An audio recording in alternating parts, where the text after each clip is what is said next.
The California Supreme Court has upheld the death sentence of serial killer Charles Ng, who was convicted of 11 murders during a mid-'80s killing spree.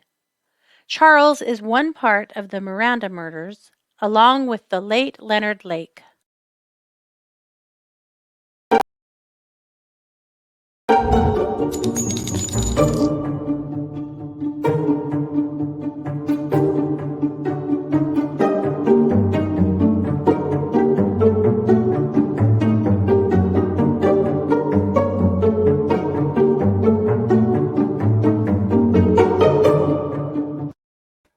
Hey everybody, and welcome to the True Crime Squad. This is Katie Weaver. I'm here with my sister, co-host, and partner in crime, Kristi Brower. Hello. Hello. Hey, everybody. How's it going? It's going great. I got a new tattoo yesterday, which, if you are a junkie, as I am, I sent a picture of my tattoo to a friend and she responded with junkie. I was like, okay, truth, but I'm going to show it to you right here. If you're watching the video, it is an amethyst, couple of amethyst points with a little bit of lavender on my wrist on the inside. And it's so pretty. I'm so happy about it. Darling, I absolutely love it. Yeah, I'm thrilled. I mean, can you be a junkie when it's a good thing? I own it. Am I a tattoo junkie? Yeah, totally. I already have a tattoo planned for after my hysterectomy when this cancer is yeeted. So yeah, it's one of those pictures of a uterus with the fallopian tubes flipping the bird. Mm-hmm. Yeah, I'm getting that. That definitely seems apt. Yeah. Right. That seems appropriate. It. I like it a lot. Yeah. Maybe I'll make it like teal blue because that's the awareness color for uterine cancer. There you go. I think I might do that. But yeah, I've already talked to my tattoo artist about it. Awesome. You'll be all set. Yes, I will. So how are you? Very good. I am fine. I'm just wrestling puppies and I shouldn't complain. I had to have them. Oh my goodness. They are wonderful. They are. They're just they make everything take longer. Everything. They're like toddlers in so many ways. Mm-hmm. And add them and the pigs to the mix and they just really make everything take longer. Yesterday I just wanted to run to the grocery store and buy pickles. That was it. I was making potato salad for dinner. I needed pickles. That's all I needed to do. It took me 20 minutes to leave this house because of needing to make the pigs go out and shut the door. But in the midst of that, one of the puppies went out and wouldn't come in. And Well, wow. That's all I have to say. They're really first world problems, but sometimes I swear. Anyway, but they're just really cute. So they get all the points, but yeah, that's all. Really, I'm fine. I'm completely fine. But well, I'm glad to hear that. Probably just a little overwrought some of the time. I would be. I just really have to just remember that everything takes longer these days and plan on it. And probably get better treats. Any of these animals will do what you want them to for a treat. I just really need to remember to employ them more, probably. Right? Bribery, man. It works on kids too. Well, I need treats for the puppies that are in like a harder container that you can shake so they hear it, so they'll come. Oh, yes. I did that with the pigs when they were piglets for a long time. I had like baby treats, like the little stars or dehydrated corn or whatever. Oh, yeah, those little puffs. Shake it and they'd hear it and they'd come running. They'd go wherever you wanted, Yeah. But my dogs know the sound of their treat bag. It will make them come running. Mm-hmm. That's what needs to happen here. I got to get on that. Yep. Because they're good boys. They are good boys. They are. They're supposed to be difficult. They're supposed to have ADD right now, and bite everything. That's pretty much yeah. The age. Because there's no malice. They're not being naughty. They're just being them. Yeah. It's fine. It's probably fine. Probably. Anyway, but it's Monday and we have big episodes coming off all this week. If you are a patron, be sure to take a look. We released 2 Patreons last week, 2 awesome Patreons last week that I'm still talking about and thinking about. So lots of good stuff there. But let's kick this week off. You have a WTF for us. Oh boy, do I.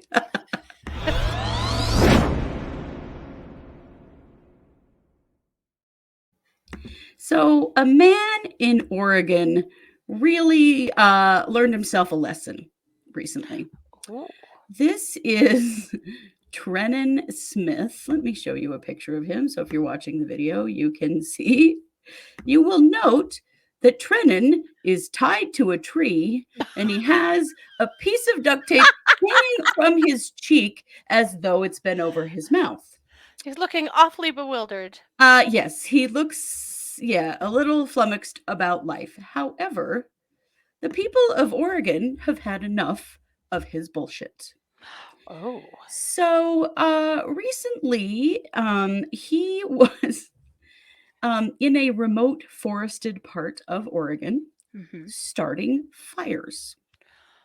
And Oh. as we know, in the Northwest, it's very, very hot. Everything is very dry. Our wildfire risk is through the roof. It is here Yeah. in Idaho, just as it is in Oregon. And, Well, and in fact, we just had 2 pilots in the Salmon, Idaho area die in a we did wildfire. trying to It's fight gotten fires. very dangerous. Yep. Yeah. Yeah. Well, it turns out Trennan was walking down a gravel road toward Amerie Lodge and Rogue River Ranch. And as he was walking, he was starting fires along the side of the road because he is an asshole. Okay. Holy shit. Oh, and I mean, like, this is way remote, only Mhm. accessible by like BLM service roads and stuff. There are lodges nearby. Like, this was a terrible place to have a wildfire. And so someone did call the police that this was going on. And, they came to help put out the fires and to find our stable genius that had been lighting them. Well, the residents just really didn't want to wait for the police and let him light anything more. So they did subdue him and tie him to a tree and put duct tape over his stupid mouth. They just Wow. held on to him for the cops. He is being held at the Curry County Jail on charges of arson and reckless burning, and his bond is set at $100,000. So he burned less than Well, 1 acre. They managed to put them out very quickly. But I just have to tip my hat to those Oregonians who went, "Not today, asshole." sucks to suck, I guess. It does suck to suck, but what in the hell are you doing?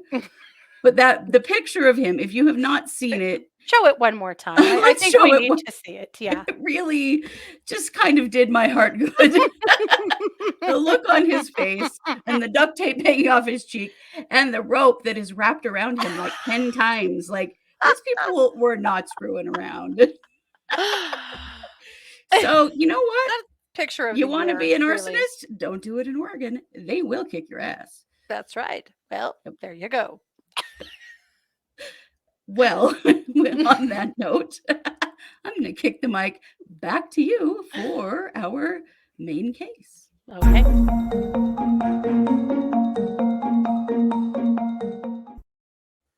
Well, we'll have to sober up a little because there is nothing funny about this. I'm There's sure one not, funny but thing. I Oh, there's cannot one stop thing. laughing about that picture. Okay. Yeah, there's one part of this case you're going to get a chuckle out of. I did, but we'll start at the beginning, maybe, kind of. So here's Okay. the deal. Serial killer Charles Ng in California has Mhm. been fighting and fighting and fighting. He's never quit fighting since his conviction in the early 90s. He was sentenced to the death penalty and he's been fighting and fighting. And anyway, the California Supreme Court has now said, nah, you really do deserve it. You're really going down. They've denied his request to get out of the death penalty. The problem is, not problem, I guess, but the thing is, Gavin Newsom is the governor of California, and he said he won't allow any death penalty, or any executions on his watch. So Right. as long as he's governor, you're good to go anyway. But as soon as he's not, who knows? But Right. Charles just wants to be difficult. That's all. He just wants to be difficult. Well, serial killers are not generally the most easygoing of people. He's quite the fecker. But so let's start at the He's beginning. quite the fecker. Is this an episode of Mrs. Brown's Boys? Well, let's start at the beginning. I wasn't familiar with this case, but I was familiar with the Miranda murders. That's what these are. Leonard Mhm. Lake and Charles Ng were the murderers. Yeah. So I'm going to tell you a little bit about their what they did and some facts about it that are a little tough to hear, to be honest. I'm going to be as gentle as I can because I don't know how much you guys can take on a bright Monday morning, if that's when you're listening to this. But he was convicted in 1999 of killing 6 men, 3 women, and 2 baby boys Mhm. in 1984 and 1985. He was initially accused of 13 slayings, but officials believe that there could be up to 35. I remember that about the Leonard Lake when covering the Leonard Lake side of this, that Hmm. they were really never sure how many people they actually killed. Yeah. So I'll tell you a little bit about both of them, actually. Let's do that, and then we can kind of go forward. So Leonard Lake was born in 1945 in San Francisco. He was raised by his grandparents. His grandmother, when he was a little boy, started encouraging him to take nude photos of his sisters. Oh my god! Hmm. And as he got older, he started using those pictures to blackmail his sisters to perform oral sex on him. Oh, god. That's where it all started. Also, as a teenager, he loved to dissolve mice and other small animals in acid. Jesus. Real cool dude, I'm hearing some of the triad showing up here. right? So, in his late teens, he joined the Marines. He did 2 tours in Vietnam. He did not see any combat, but he was discharged after a psychiatric evaluation. He was diagnosed with schizoid personality disorder. Mm, mhm. So, then we have so we'll stop there for a minute and talk a little bit about Charles Ng. So Charles Ng was born in Hong Kong, and then at some point as a young man, he moved to the United States, and he was also in the Marines. Mm. He was removed from the Marines for stealing weapons, and he actually did 3 years in Leavenworth. So while in Leavenworth, he was reading a survivalist magazine and got connected with another survivalist. That's right, Leonard Lake. Ugh. So, two really dangerous men met up as soon as he got out of prison and they started their endeavors. There was a book that they had both read that they loved called The Collector. This is a Ooh. novel by John Fowles or Foles. Mhm. It's about a woman named Miranda who is kidnapped and enslaved by a sexual psychopath and tortured. And these two use that book to get themselves off and have their own sexual fantasies. So they decided that they were going to start their own project. They called it Operation Miranda. God. Yeah. There's another serial killer, Christopher Wilder. He killed 8 women in the 80s. He also was enthralled by this book. Yeah. Ugh. Yikes. Hmm. I'm pretty sure the person who wrote that book didn't think they were going to be inspiring serial killers. Probably not, but boy, did they. Mhm.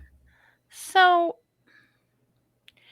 Leonard Lake owned some property in Northern California, and they built. And this is a huge case with a ton of moving parts, and this is a short synopsis. So, Sure. there's a ton that's been written about it. There's been, tons of film made about it. So you can do Yeah. a ton of research on it. I'm just scratching the surface. But Leonard Lake had a property, and so two of the things that were going through their heads. One was that they thought that there was going to be an apocalypse and that it would be on Mm. them to replenish the earth. So they were supposed to be kidnapping women and keeping them as sex slaves so that when the apocalypse came, they'd all hang out in the bunker that they had built. They built this underground bunker out of bricks and shit, and they were supposed to be safe under there during this nuclear event that they had dreamt up, and that then they'd have these sex slaves that they could start impregnating and replenish the earth. Good God. Why did they think this was their job? Hello, not the best gene pool for this. Also, not consensual by, I mean, come on, there's a lot. Anyway, yeah, that's the fine. list is long, long, long. Yeah, we don't have that much time today. But that's what they did. They built this bunker out of cinder block. And they started kidnapping people and holding them and torturing them. Mm. Well, twice they kidnapped young families that had a mom, a dad, and a baby boy. 2 times. Good God, what? And both times they set dad up on the other side of the two-way mirror. That's right. The bunker had a two-way mirror so that they could put women in cells and watch them all the time and also make film of each other assaulting these women and torturing them and essentially murdering them. Oh my God. So both in the cases of both men, they were forced to sit and watch. Eventually, of course, they killed the men, the babies, and then the women. And eventually, they had to scrap the Operation Miranda plan to replenish the earth with their seed because they couldn't quit killing the women. My God. Yeah. So that's who these people are. Well, part of their deal is that Charles was a compulsive thief. And one afternoon in 1985, he and Leonard went to a hardware store because they had broken one of their vices that they used for torture and needed to replace it. Oh, As you do, yuck. maybe Ugh. not. Well, Charles decided to steal and he got caught. Wow, what a genius. Mm-hmm. Let me do something illegal very publicly so that the police can Yep. figure out I'm a serial killer. Wow. Yep. I'm not talking about stable geniuses here either, are we? No. So Charles flees. And Leonard was like, no, no, no, no. He just made a mistake. I'm sorry. I'll just pay for it. It's no big deal. But the police had already been called, and Leonard was stuck. And when the police got there, they found a 22 in the car with a silencer, which was illegal in California. And also discovered by serial number that it was a stolen gun. Oh my God. Hmm. So Lake was arrested, but Charles took off and headed for Canada. So Lake, Lots of loyalty there, I see. yeah, yeah, Sounds like the Crumbleys. a lot, yeah.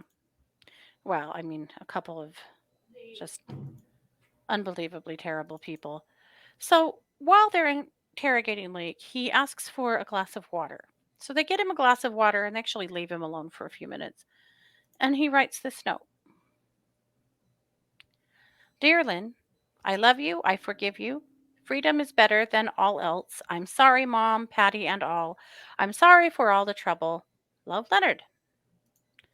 And he took 2 cyanide pills that apparently he always kept with him. He was super paranoid. Wow. Where does one even get cyanide pills? Well, he had 2 in his Probably made lapel. them. Probably. He had them hidden in his lapel where he always kept them. So he slipped those out and took them with the glass of water. This isn't like in the spy movies where you immediately fall over dead. It took days. Oh, And I hope he suffered a lot. I hope he just really suffered I'm a lot. pretty sure he did. Wow. That's But he died. So the authorities are like, what the hell? Because they were who's talking to Lynn, him. by the way? I'm not sure. Oh, I'm not sure. I wasn't sure about that. A family member, I'm assuming, or a past relationship. I don't hmm. know. But uh, the authorities are confused because they're like, we're talking about a stolen vice and a stolen gun. This guy kills himself? What the hell? Uh, So they go check out his property. oh God. And of course, much to their horror, they discover that there are all kinds of body parts and signs of murder and things there. Oh, One of the things they find are all of these tapes that these two have made. Oh, God. Yeah. And so now, of course, they are looking for Charles Ng. And he managed to live in Canada for about 5 years before, guess what happened? He shoplifted and got caught. Jesus Christ. Mm-hmm. Manages And to get away with serial murder, but not shoplifting. What a mm-hmm. genius. And then the US and Canada had a bit of a brawl over who got to prosecute him. And the US is like, hello, lots of murders. And Canada's like, hello, shoplifting. I think the Yeah. murders trump the shoplifting. Eventually, he ended up back in the US. And of course, we know was eventually convicted of 11 of the murders. They have discovered 45 pounds of bone shards on this property that just recently got pulled back out, and they're doing a bunch of DNA work on to see if it's possible that by now they can put some of this stuff through the system and start identifying some of the victims, because most of them are unidentified. Good Lord. So were they like using a wood chipper or something? Like, why are I they don't know. Why are they shards? shards? I bet it was a wood chipper. Ooh, gross. They burned some of them too. There was evidence of charred remains as well, but yeah. My God. So again, they don't really know how many victims there are. They just have some ideas. Yeah. So they could only charge them with the, ones that they knew. And he was convicted. Well, like I said, he's been quite the fecker, in going back to court constantly with the most asinine complaints. So this time, he was arguing that his rights were violated in the initial trial. Why were they violated? Well, they felt like he might be a flight risk due to the fact that he is definitely a flight risk. Right. Fled to Canada for 5 years. Ring a bell. So they fitted him with an electric. This is the part that I love too much. They fitted him with an electric stun belt. What? Yeah. Strapped around his waist. That's a thing? It was in the 90s. I don't know if it still is. Oh my God. So that just in case he decided to try to, bolt out of there, they could just stun the shit out of him. Well, guys, We need to bring these back, clearly. it was uncomfortable. And he didn't like it. And it cut into his gut. And that's why he shouldn't get the death penalty, because that was really unfair. What does that have to do with his trial? Nothing. Well, I don't really know. Lots of things about thinking he got an unfair trial. The justices that ruled said, you did fucking too. Sit down and shut up. He and his attorney were masters of delay. They delayed and disrupted his trial over and over and over again. He tried to represent himself. He kept firing his attorneys. It was just a huge rigmarole, a huge mess. Now, part of the trouble this time is that he was trying to get some family from Canada and Hong Kong to speak on his behalf. And according to the articles I read, his family was being non-cooperative. Oh, I wonder why. I guess they've had enough of your shit. They're all like, we don't know that guy. We're not related. It's a different Ng family. It's not us. Very much. One of the things that was brought to light was a bunch of the cartoons that he's been drawing while in prison that just make him appear to be a crazy person, or at least a very unsafe person. What? See, the first one here, this is a mermaid, topless, of course, approaching a shark. I'm not really sure what she's doing there. Looks like she's trying to pet the shark. It kind of does. The other one is a scene with, for those of you that are listening and not watching, is a scene on a boat with a skeletal pirate that mermaid is choking. He's got his sword up in the air. Both mermaids are hanging upside down, however. Looks like they're actually captive. And below them is a pile of dead sharks. And I'm not really sure what's in the skeleton's other hand. A sword of fire, maybe? Kinda, yeah. Yeah. He's a decent artist. In these that he is, the comics are less good. Oh, dear. Yeah, I'm not quite sure what this one even is. It looks like a fire. Actually, it looks like someone being burned to death. Kinda does, yeah. And he's yelling, "Ah, you motherfucker!" And people watching are laughing. And this one is, I'm really not sure. It looks like Costner, that a portrait of someone named Costner. Somebody will know this. It's obvious, and I don't know it, I think, probably. And then this one, a bank robbery of sorts. And this one particularly was a part of his downfall. This oh, is a man uh, that looks like he's hanging a baby upside down. It looks like he's cooking. yeah. It says something, yeah. Daddy dies, mom cries, baby fries. Oh, yeah, it's like a stir-fry pan. Mm-hmm. Gross. Ugh, Mm-hmm. So apparently Charles, asshole. speaking right to you right now, Charles, Mhm. no, this was the wrong thing to do.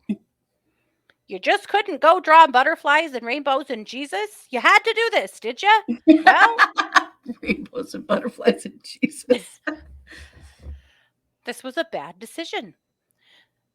So that's why the Supreme Court essentially, I mean, it was a 181 page decision, so I certainly can't go through it line by line, but at any rate, there is all of that.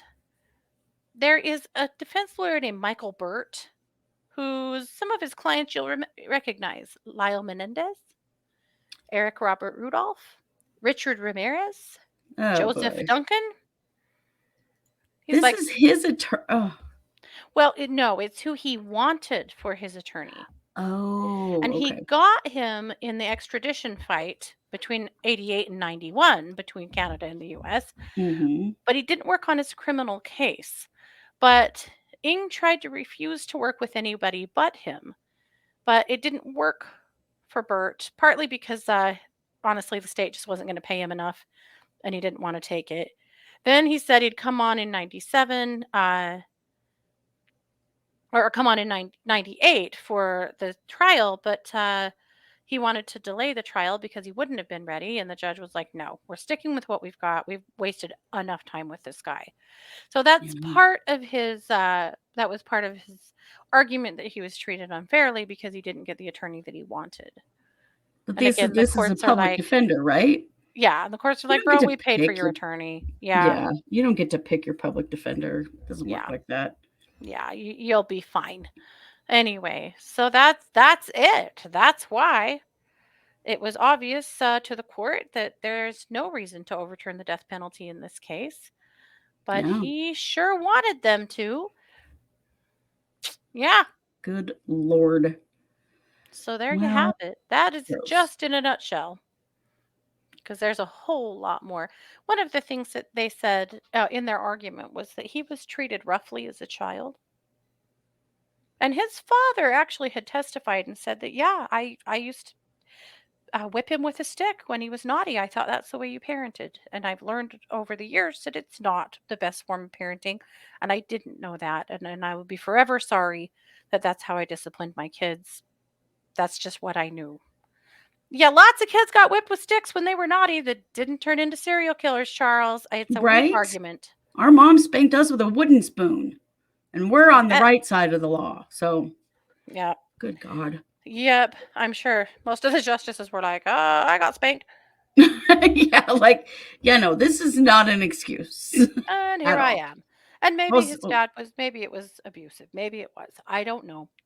But still, it doesn't excuse. It doesn't excuse. no, So, he better hope that Gavin Newsom stays in for a good long time because he's only in his 60s. He's got a long ways to go because he's sure does. never getting out. No. That's the good news. Yeah. So there you have it. There's Charles Ng in a nutshell. Good Lord. Well, Wearing a stun belt. that's my favorite part, my I absolute knew. favorite part. I How knew do we you'd get love it. those Yeah. back? How do we Right? get that back? Like How I do we could get those in general? we could be using that along with our FOS list, you know. Right. You get the stun belt and you get the stun belt. Everyone get the stun belt.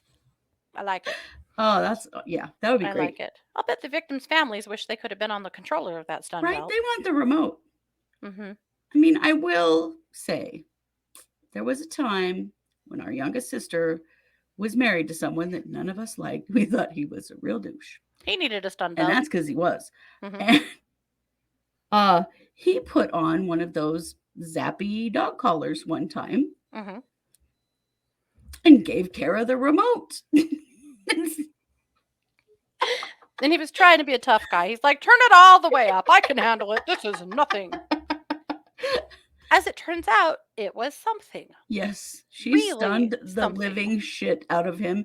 It was honestly one of the funniest things I have ever seen. I can still replay it in my head, and it was like, I don't know, at least 15 years ago. I think we still have More. a picture No, somewhere more of his 18 face. years ago. Yeah.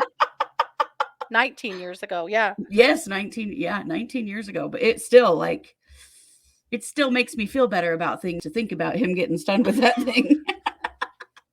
It was a good moment. It was. It was absolutely the Mhm. best instant karma I have ever seen in my life. Yeah. So to think of seeing a serial killer taking a zap from the stun belt, Yeah, I I can do kind like of that. replay it. I Yeah. do. Mhm. I can stick Charles's face on that memory. Sure. Yeah. Absolutely. Mm-hmm. Well, there you have it. Well, I'm going to actually kick the mic back over to you to let us lead us out with another WTF report. Guys, the world is full of these stable geniuses.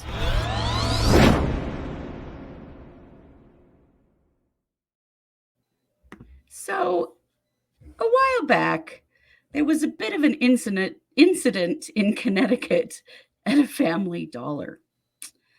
Joshua Murray held the door for two women as they went into the store, and then was very unhappy when they did not thank him because, apparently they owed him something or his fragile masculinity would get shattered. Yikes. He got very upset and started brandishing a gun. He pointed it at multiple customers. Now, wait, this And happened in Utah? no, this happened in Connecticut Oh, Connecticut. at Okay. a Family Dollar. Okay. These, ungrateful women who would have just opened the door themselves if he hadn't done it, but apparently they really owed him. Fortunately, the police were called. They came very quickly and they did arrest him. He didn't get very far from the Family Dollar. Mm-hmm. And of course, he interfered with them while they were trying to take him into custody because, of course, he did. What an idiot. So he was charged with carrying a pistol without a permit, which is a felony, plus misdemeanor charges of interfering with an officer and 2 counts of second-degree breach of peace.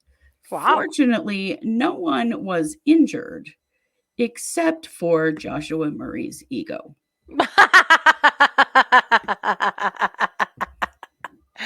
Wow, Josh. All you had to do is shut the hell up. That was it.